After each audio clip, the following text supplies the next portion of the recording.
have to pay the price, or be affected in one way or the other on when the state's laws change, I don't ever see there a possible way to make money with a grow in any of the boroughs. It's the rent for those buildings are just too much money. No, there's in downtown. You'd have to get out of the city. You'd have to go north or something. Yeah, you're not. Look, real estate is a huge deal. However, we do consult and we do work with farms around the country that are profitable, that have a 90+% sell-through rate. So it is a profitable business if it's ran and operated correctly, right? Wow, that shit gonna be up here by me. That's all. And they gonna truck it back down. That's even with the hurdles that are thrown in. I've seen people get fined because of a broken camera before, right? I've seen people get fined because a leaf or basically dead decaying material was in the wrong trash can, right? That's in here in Washington in particular. Some of the fines that were levied were sort of ridiculous. But here in Washington, I'm cool with them making sure everyone's safe and no one's putting out anything that's going to make anyone sick. But we all know if you own a store, right? Say a cop walks in. If they're looking to jam you up, they're going to be checking the dates on all your dairy licenses, your lottery licenses. Yeah, you just have to be smart. It's a business still. It's not a bunch of kids with dreadlocks running around. No, but look, in the early years, the liquor board was exactly that, right? Like the one that we were part of, the liquor board came in all suited in a vest, gun, the whole nine, and it's like, what the hell are you saying? What the hell are you waiting? What are you waiting for to go down, right? That's ATM. But what I'm getting at is like, what I'm getting at is like, the cannabis industry is treated like, it's like a second class, even though it's first class all the way through, and it's a juggernaut for a lot of these states. So what they do is they get blinders on, and they're just looking for the tax revenue and not realizing how many people in their wake is going to ultimately be screwed in the process, because they're setting up these barriers and these entries. The entry level is so high in so many cases that it basically stalls or doesn't get the people in the industry that need to be in the industry in the beginning or even in the first place. Yeah, I don't know. I just seen a lot of good people that just got priced out from Massachusetts. A lot of them. I think a lot of people just get priced out in just about every market. Like here, if you want just a piece of paper of a producer processor, you're going to pay anywhere from $90,000 to $350,000 for just a piece of paper. That's not even counting a facility or anything on top of it, right? If you want to retail, right, you're probably the cheapest retail I've seen in Washington State was $700,000, the cheapest one. The highest one was $10 million. So what's going to happen is it's going to be like liquor licenses, where the liquor license is going to be worth more than the store. Like people are going to buy the store to get the liquor license. It already is. Like I said, if you want to know how if you're on the East Coast, if you're on the East Coast and you want to know what your fate's going to be, come check out what happened on the West Coast. Yeah. We are years behind. When it comes to, Boston is not Fresno, California, or Humboldt County. It takes a while for stuff to trickle down to Boston, but yeah, I can see that happen just with bars. They're all feeling in the same way, though, right? So each thing starts over, right? But right here, 2 of every animal. I talk to him a lot. He's a good friend of mine, so he's pretty traversed in the 502 in itself, and knows when it first came out. You could buy a license. You could buy a retail license, I think, as much as like $2,500, right? And at the time, you're like, damn, that's a hell expensive for the license. And then you cap the licenses and weren't giving out any more. Like literally overnight, those licenses went 5 figures. Yeah. So how many people just bought licenses as an investment and never had an intention of using them? Oh, I know a couple of lawyers that did that. Like, in fact, my lawyer sold his. That's In what I fact, would have my done. lawyer sold his producer processor, right, in order to go buy a retail. So he got out of the producer processing side of it and then went and bought a retail, and it's been nothing but golds for him. What's going on, man? Yeah. You want to weigh in this Hey, conversation? nice to meet you, man. You know, a lot of This it is is. kind of getting. This is something I want to kind of listen to, and I really don't have any much information except for what my experience in Massachusetts is. So I'm going to jump off because I want to learn this stuff. Okay. But yeah, only thing I was going to say, man, is it just sucked to, I think it was like 10 of us got together and put in, for a license, and my buddy's a lawyer and all that. We did everything right, and it was like, we waited. I think it was like 8 months. They like had us on like hold. You know what I mean? Yeah. And then they came out with a list, and I'm like, dude, these aren't any of the people I know. Yeah. They went to meetings and all that, and we'd go into Boston to try to learn the laws and all that, and it's like, none of these people that I know have one license. No, I'm like looking around, I'm like, well, I don't know any of these people. Yeah, it's challenging to break into the market whenever you start, sort of pricing to get in and stuff. But it's conflicting because as a legacy grower, you're like, you kind of feel like an entitlement. But then at some point, it's like you got to pay to play.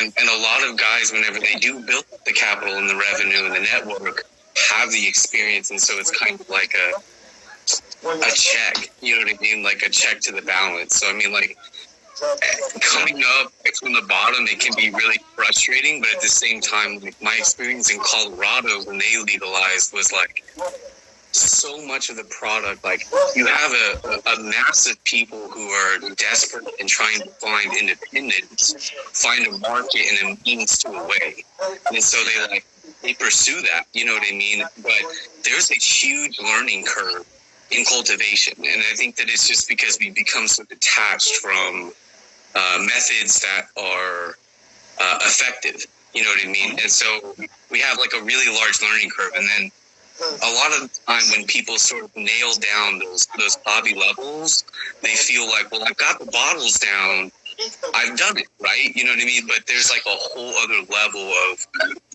efficacy and management systems that apply. So like, I don't know, I kind of feel the same way you do. Like, it's challenging because you feel like, hey, we deserve a place in this, we've been doing it. But then at the other side, it's like, if we don't apply these rules, we end up with a lot of people and a super saturation of product in the market that disturbs what we're doing.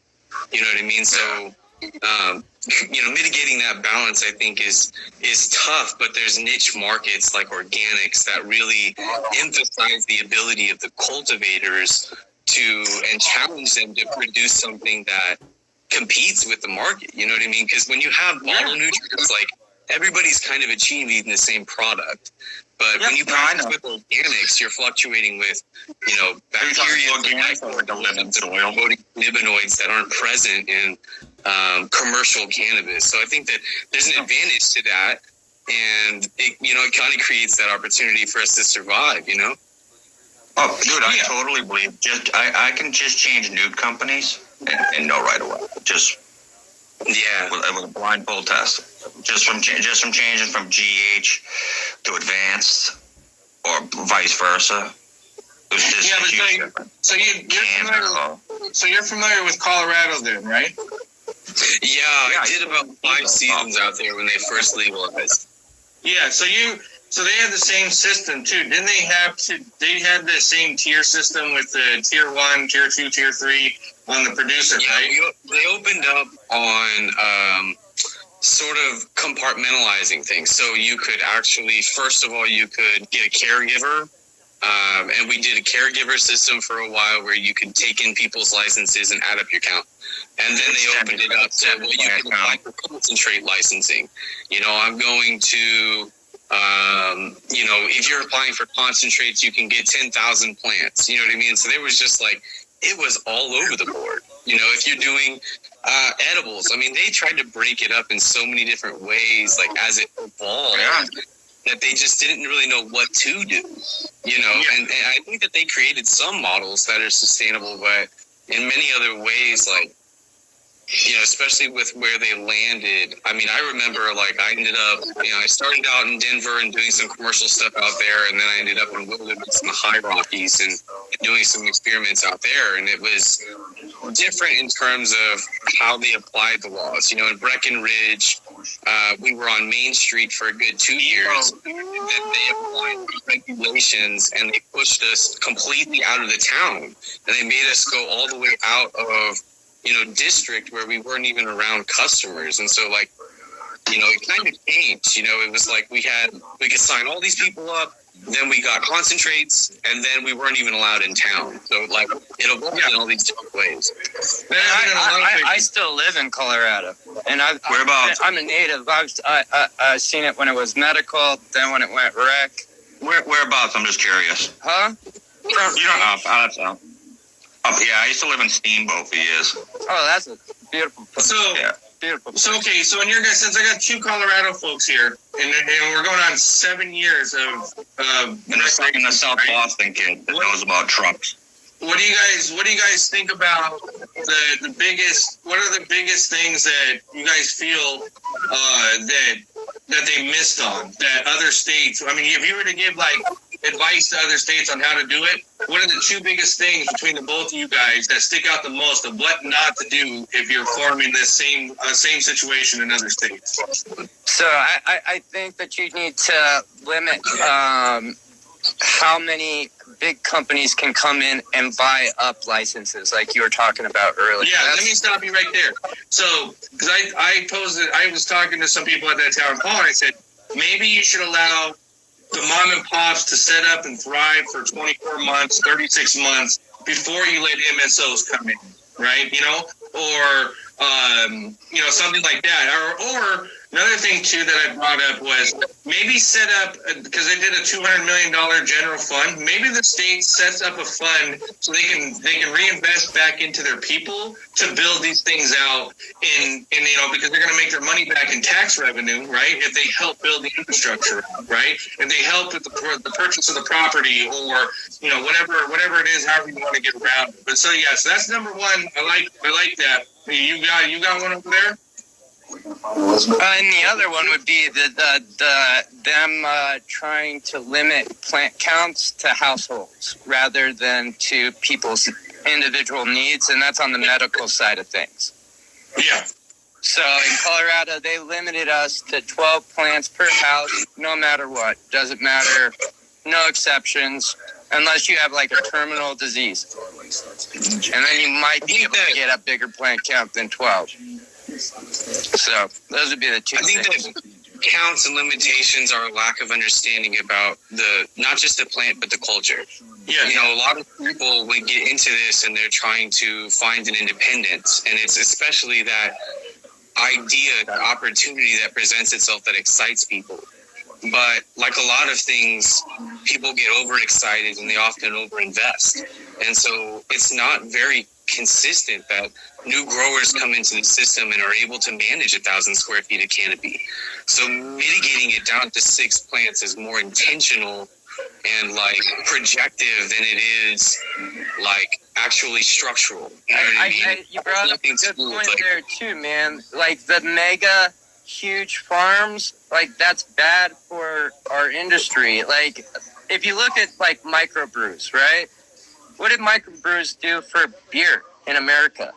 Oh, actually, I'll tell you this. The reason why we have IPAs and the selection we have is because of microbrews and people brewing in their garage, right? Exactly. A lot of the advancements in bringing that old style back to the forefront, right? Because before that, like in the 80s, it was like Budweiser and Coors, right? Yeah. And the biggest like heyday of craft brewing was in the 90s. started losing interest. As you guys can see, though, is now the craft brew has been monopolized because all the big conglomerates have bought them all up. But they still keep That's how it works. It's like one and the same. This is one of the few, and this is the only industry that is coming from essentially the highest level of legalization or being illegal was a Schedule 1 instantly becoming legal, right? It's the first time that this ever happened. And secondly, one of the first times that you have known that we are all looked as criminals for the past decades, right? Anybody that grew the plant, but we know this plant and the love for this plant inside and out, and now we have the ability to continue to take it further, but it's being stymied because they don't allow you to go to the bank to get money for it. You have to rely on investors. They saddle you with $25,000 non-refundable deposits, right? And that's everything else. So in a sense of so with that said though, is they set this bar so high, but it keeps the people out that need to be in it in order to make it better. But back to if you allow people to grow at home. As an example, if you blow your whole house out, there's laws on the books that's going to prevent you from doing that regardless, right? But if somebody wants to convert, their garage or their bedroom or something like that, right? It should be no problem. And then people make a mistake. They say, "Oh, well, there's kids in the house." Well, do you have a liquor cabinet? Do you have a fifth sitting on the fridge? Exactly. That's going to kill you before this plant is, right? That's gonna harm your child. I think to them, the threat to the economy is the biggest risk. You know what I mean? The threat to how they're making money is the biggest thing that they have to mitigate. And what I say to that is that the second part is that structurally, when you experience what the culture has to offer firsthand, and what I mean is when you really get into the roots of our culture and you go to a sesh or a smoke show in any given state, you really see what the community has to offer. And the community members have a way of really picking out who is doing what and what product is worth the value. And so, there are certainly factors like, distribution and the distributors want lower costs and who's going to hit the lower costs and stuff. But there's still many opportunities for small businesses to get around each other, bring in and tie in their networks and find a way to survive amongst each other. And in that environment, you really start to see that all the fears that they have of this industry sort of, provoking or even stealing from their revenue, the people challenge the product the same way they do with any department store or pharmacy. If they walk up to your table and they don't see a good product, they're walking. But the difference is that when you show up to a tender date, you pick up a sack, you're running the risk of getting jacked. But if you have a community, a sesh, a real community of cultivators, on the street level, you really start to see how it's possible economically for small farmers to sustain. It's competitive. Well, in addition to that, one of the main reasons why the FDA curbed CBD in food was, not lack of knowledge, because the studies are there, right? What it is a lot of people understand the FDA, 40% of their funding comes from private pharmaceutical company, right? So in addition to that, as an example, the reason why we get to have this discussion and licensing and all that in the open was because people were told to go home and die, or there's nothing they could do for them. Right. When you put a human's back against the wall, they will do whatever it is to go above and beyond to heal themselves, heal their family, heal their kids. Absolutely. And so that's about, big huge step was Charlotte's Web, right? In the CBD, which you had soccer moms driving across the country to get it, and then crossing the state line into the back, right? So all this stuff comes into the fold. So as an example, you'll see large corporations will want to ban home growing because they think it's digging in their pockets, right? But also, too, you'll have a whole other entity with the alcohol and pharma lobby that says, well, it's going to dig into their pockets. But in reality, that's where it's going to dig into a pocket is people are going to replace pills, right? For rosin, for edible, extract. Yeah, no, you're absolutely right. That's a great point. So, that's why I think is as a group, as a community, as a country, when it comes to home growers and caregivers' rights, everybody needs to show up to protect those, because that is going to be the safeguard. That is going to keep the industry honest. And because is it means it'll show if you can't produce and get the quality that we want, then we do it ourselves, you know? So, but that's an important Brandon, conversation, though. you've been kind of leading to a good point. And the question is like, how do we close the gap between farm and table? How do we communicate? Because, like, my experience, my whole entire, I've been doing this for 20 years. How do you communicate to the consumer? Like, how do I explain to the consumer, this is, your product is coming from a plant, and this is how that plant is produced? You know what I mean? Without getting that glazed over look that sort of discourages us from, like, bridging that connection. You know what I mean? I think it's more of the networking because people talk. If something works for somebody, right? That's a conversation piece for them, and they're going to tell the next person, the next person, the next person. Absolutely. That's how we originally got.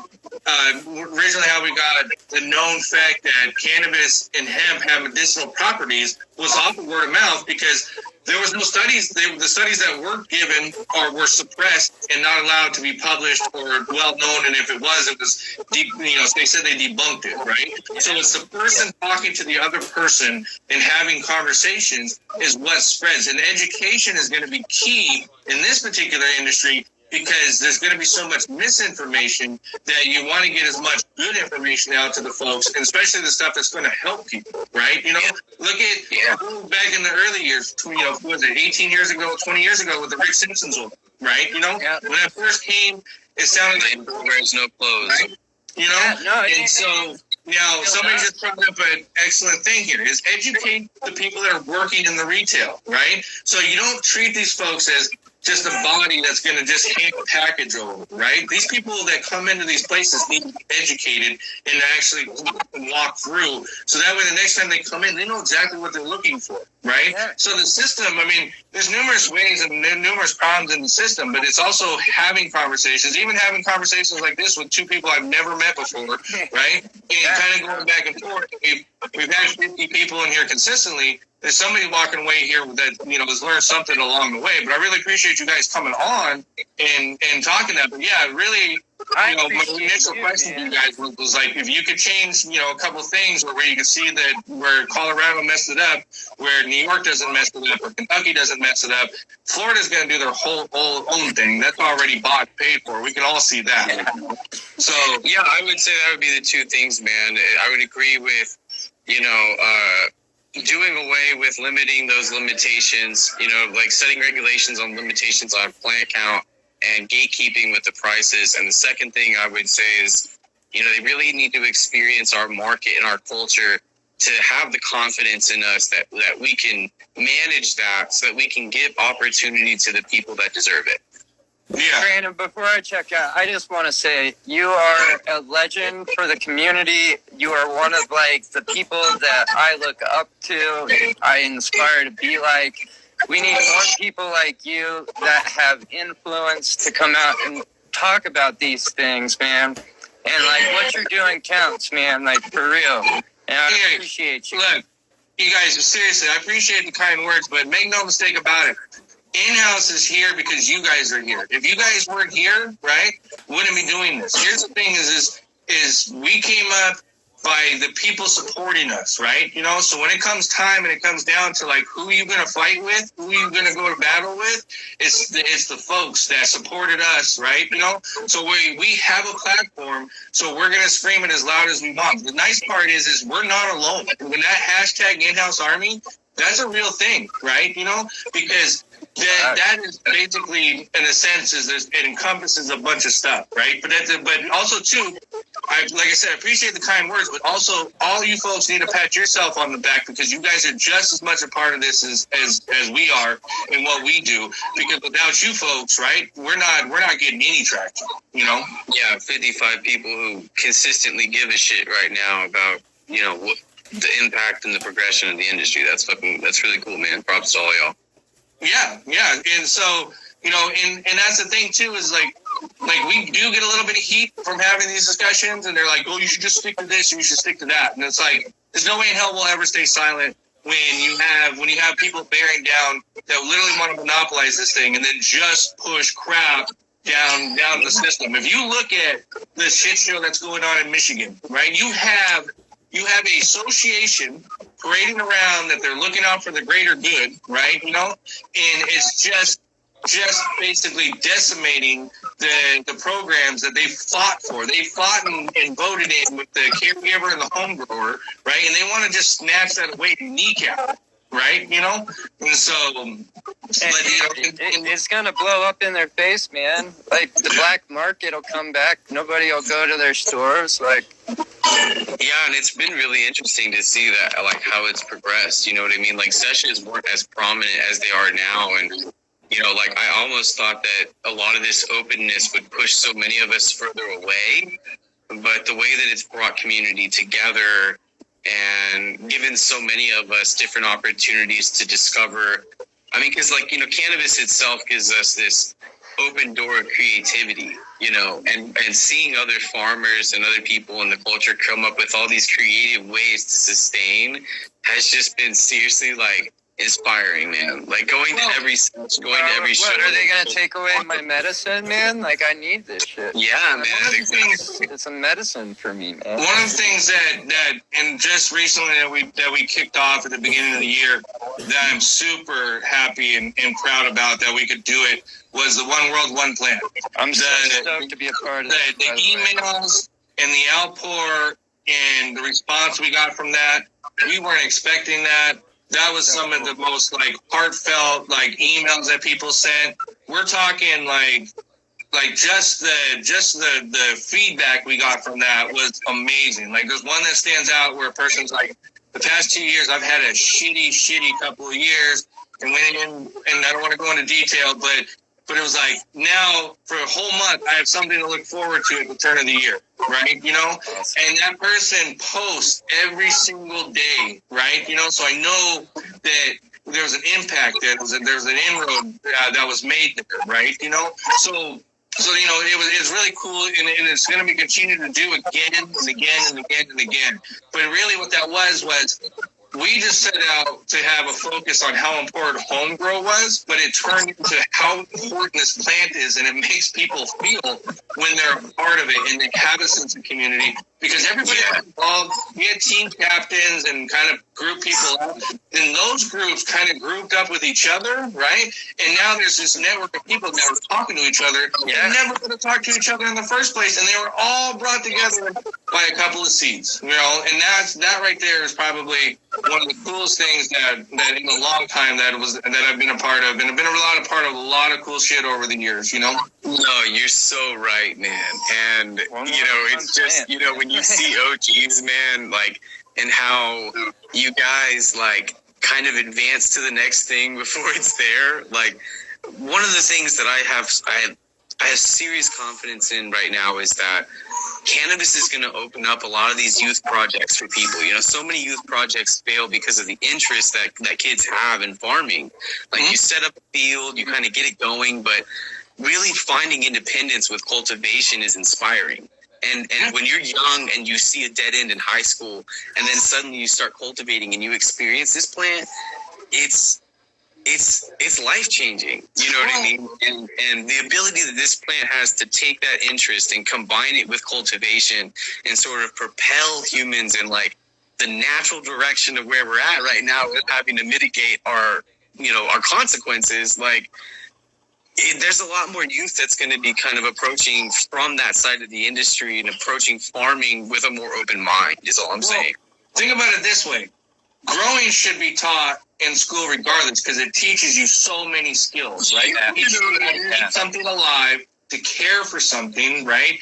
Also scheduling, right? You know, and management, right? As, like, I don't know how it works, but if you have a date that you're scheduled to clone and you miss by 1 day or even 2 days, for some reason that works out to 10 days, 2 weeks down the line. I do not to this day know how that works out, right?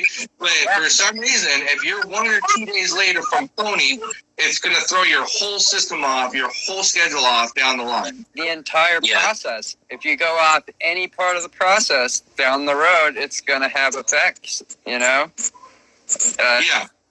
From seed to cure, you know? But there's so many things that you can do wrong. But back to what I was saying is the plant teaches you a ton of life skills, right? that it should be taught, you know. And so, like I said, is like, you know, I don't know. I'm excited for the next year because we're still going to be doing this. We're in the middle of a project right now where a lot of the people that were on the lives, we're doing kind of structured stuff over on YouTube. So it's going to be more educational. So back touching base what we were talking about earlier is now you can have a reference to a video. We're going to bring up discussions. You guys feel free to hit me up because if you have something you want to discuss or you want to do something educational, there's a guy that by Campus Studies that's going to come on once a week and basically take a topic and just run it through. And either you can tune in or you don't have to, but it's educational. It's going to teach people along the way. But we're always up for that kind of stuff. So that's why we kind of shifted a little bit more leeway in a couple of these other places. But really the key now is going to be education and also, too, being entertaining. You know, but at the same time, one thing that we have to all take a second and look, guys, we need to stop asking for decriminalization, and we need to start demanding that shit now, right? We've been okey-doked by every president. We've been okey-doked by Obama. We were okey-doked by Trump. We were okey-doked by Biden, right? You know, and this is an executive order, guys. All of them